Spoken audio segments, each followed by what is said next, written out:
The new survival anime Battle in 5 Seconds After Meeting premiered yesterday, and I wanted to take some time to talk about the first episode. Since I already reviewed the first volume of the manga a week ago, I wanted to do a video covering some differences I noticed in this week's episode. This video will contain spoilers for episode 1, so I suggest looking at that first. This episode went through a lot more content than I expected. Episode 1 covered the first 6 chapters, which is almost the whole first volume. I thought that they might cover at the most the first 3 chapters in the first episode. This was a very fast-paced episode filled with many changes and omissions from the source material. The beginning of the episode skips the first page of the manga where Mion is putting on lipstick getting ready to go meet Akira. We do hear Mion say the line, "My sweet prince," in the episode though. I like that in the anime we got to see a bit more of how Akira lives. In the beginning we see how cluttered his place is. He also refers to himself as a latchkey kid, a small detail he doesn't mention in the manga. The part leading up to the bandage guy chasing Akira plays out a bit differently in this episode. In the manga, the bandage guy that chases Akira punches a car, whereas in the anime he knocks over a truck. The scenes at the abandoned building were slightly different too. For instance, they omitted the part where Akira calls the cops. The trap he set up in the manga consisted of a bunch of random things that were lying around. However, in this episode they had him make that same trap but decide not to use it after seeing what the guy was capable of. Instead, Akira uses another trap with a rope tied around a big water tank. The damage to the building was much greater in the manga than it was in the episode. There was no floor left and he had to climb up to the top floor where Mion was waiting. It seemed like there was far less tension in the scenes at the abandoned building compared to how it was in the manga. The anime ignores the beginning of chapter 2, which just shows Akira watching a news broadcast covering the game that we see him playing at the start of the episode called World Logic Play. World Logic Play is a debate game played by some very smart and accomplished individuals, such as politicians and people with doctorates from prestigious schools. This was another small part from the manga that helps to establish how smart Akira is, given that he's ranked 9th in the world. The anime changes the part where Akira wakes up after being shot by Mion. In the manga, Akira wakes up surrounded by nurses where he quickly realizes that something isn't right. The anime shows glimpses of him being on a ventilator and the nurses, but everything else from the manga is cut.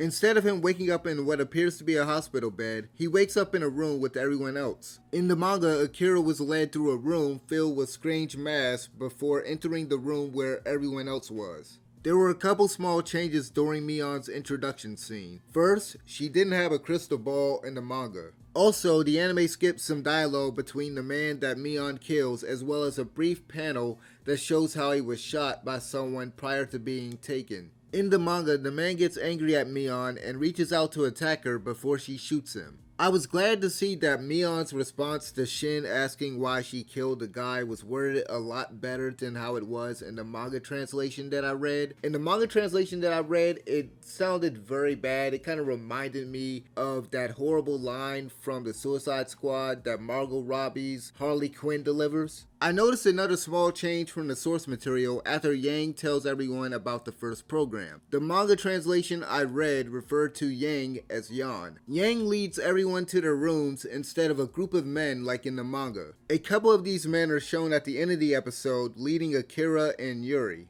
There were several changes made to Akira's fight against Madoka. One minor change I noticed was how something was written on the chalkboard in the room as opposed to it being blank in the manga. They skipped the flashbacks where Akira is logically thinking about how he could use his ability. This basically laid out some of its possible limitations. The reveal of what Akira's ability is was handled a lot differently than in the manga. His ability is revealed before the match in chapter 3 of the manga. This was still when he was in the room. Another deviation from the manga is how Mion explains to Yang the steps Akira took to win the match. This information is conveyed through Akira's thoughts in the manga. I feel like they didn't really showcase Akira's intelligence as well as they did in the manga. It goes through his thought process a lot more. In the manga, Akira's battle against Madoka took place solely in the classroom. Everything once they leave the classroom is new except how Akira uses his ability and the fight's conclusion. Madoka charges him like in the manga, but the only difference here is that Akira is holding a feather before using his ability. The fight is much more dynamic in the anime, and Akira uses the equipment in the science lab to continue evading his opponent.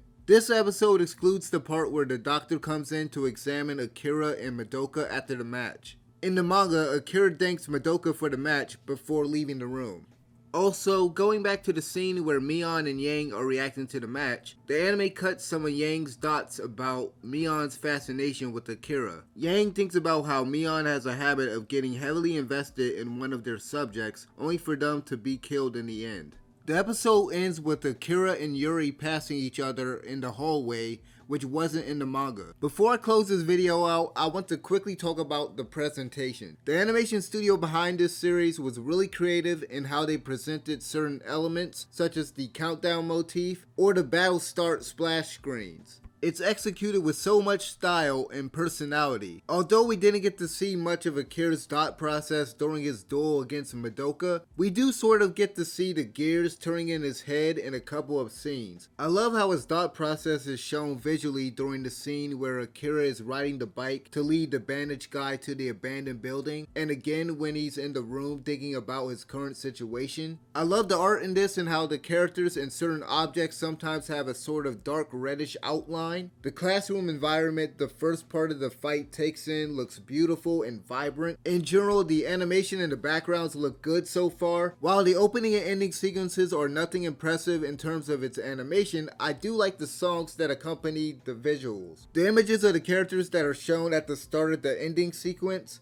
are actually references to the manga covers. The ending shows the covers of each volume up to volume 7 with the exception of volume 5. Another small detail regarding the ending sequence that I almost forgot is the reference to the first page of the manga that the episode skips, where Mion is putting on lipstick. Next week's episode will focus on Yuri and her fight against Kazuto Kiryu. I didn't necessarily hate the pacing of this episode, but I'm really hoping that they slow down next week and don't skip portions of Yuri's backstory. I'm also a bit concerned that they might heavily alter Kazuto's character and tone down Yuri's dialogue. I really hope they don't try to cram a bunch of content outside of chapters 7 and 8 in there. Anyway, that's everything that I found in the series premiere. If there is something interesting that I missed, let me know about it in the comment section below. Thank you guys for watching. I'm out of here. Peace.